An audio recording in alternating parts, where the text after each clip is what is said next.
જી નાના હતા ત્યારે અમારે કાઠિયાવાડમાં એક કહેવત છે કે દૂધમાં રમીએ છીએ કે જેની કોઈ ગણતરી ન થાય.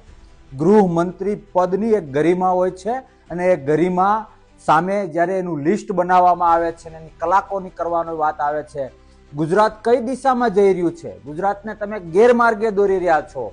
ખેડૂત સમજે એ ભાષામાં કહું તો આ ખોટે ખોટું દેખાવનું નિંદામણ છે.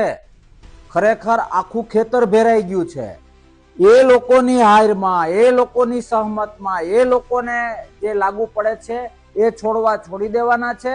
નિંદામણની ખાલી વાતો કરવાની છે. તમે વિચાર કરો, શિક્ષણ બાબતે હોય, બળાત્કાર બાબતે હોય, ખૂન બાબતે હોય, જે અન્યાયો વધી રહ્યા છે એમાં કડક પગલાં લેવાની જરૂર છે. ગુજરાત કઈ 24 કલાક પહેલા સ્થાપના નથી થઈ. ગુજરાત વર્ષોથી છે, ભાજપ વર્ષોથી છે. આજે એમને એ લિસ્ટ યાદ આવે છે. આખું 4th સ્ટેજમાં કેન્સર જ્યારે આવે છે ત્યારે તમને દવાખાનું યાદ આવે છે. અરે બેનું પોકારી રહી છે જેના ઉપર અન્યાય થયો છે.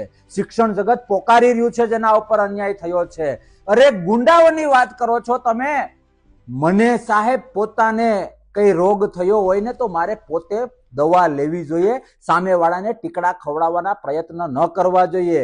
મારી પાર્ટીમાં, મારા મંત્રાલયમાં, મારી સરકારમાં જે સોફેસ્ટિકેટેડ ગુંડાઓ છે, જે પ્રત્યક્ષ પરોક્ષ રીતે લોકોને હેરાન કરે છે, ચૂંટણાઓ જીતે છે, ધાક ધમકીઓ આપે છે, એનું શું લિસ્ટમાં નામ લખવાની તાકાત છે આપણા ગૃહમંત્રીમાં?